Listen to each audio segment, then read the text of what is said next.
heart of London's East End, nicknamed the Curry Mile, sits a street that plays host to one of the capital's most vibrant festivals of the year, Brick Lane. Taking place in September and attracting over 60,000 people, this one-day spectacular delivers a mix of history, culture, live music, fashion, food and film.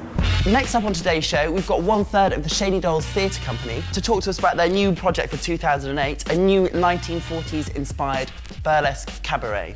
We've got the founding member here on the couch today, Rebecca Pollock. Hi, Becky. Hello, Thomas. When you're sort of in various states of undress, revealing your nipples, if your parents are sitting in the audience, I know they've been to a few shows, what kind of goes through your mind when you're performing? Well, it's a performance, you know, and actually you can't show your nipples in this country, you have to cover them up.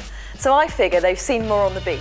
All tassels and glitter. Whether they're reforming for another jiggle in the limelight or because they seriously think they've got that #1 hit left to give, it certainly seems that pop bands and groups reforming at the moment is a trend that's here to stay. 2005, Gary Barlow and the boys got back together and have had a #1 selling album, a UK-wide sellout tour and won numerous music awards. We're here in East London today to find out what people think of that recent trend. I guess now it's time for me to give up. Spice Girls take that. Do you think they're just cashing in, or do you think it's... Come on, caring shit. What a fucking waste of time. Really? Do you think the Spice Girls are quite a talented group of girls then? I heard all this beef about how Posh Spice is like, I don't know, taking over the show but doing less work, and how she's really famous so she gets all of the credit, but that's not really how it should be. I think you would though, if you were Posh Spice and there was 4 other girls there. I'd be like, suck it up, girls, suck it up. Polar ice caps are melting. Global warming is on every government's agenda, and thousands of species are dying each year as a direct result of climate change. It's crunch time, and with pollutants from the capital spreading to neighbouring cities and even other countries, we must act now. Leona Lewis, and she'll be coming in later on to chat to us about her new album. Also, Jason Jones will be updating us live from this year's V with the highs, lows and juicy bits of what's been going on.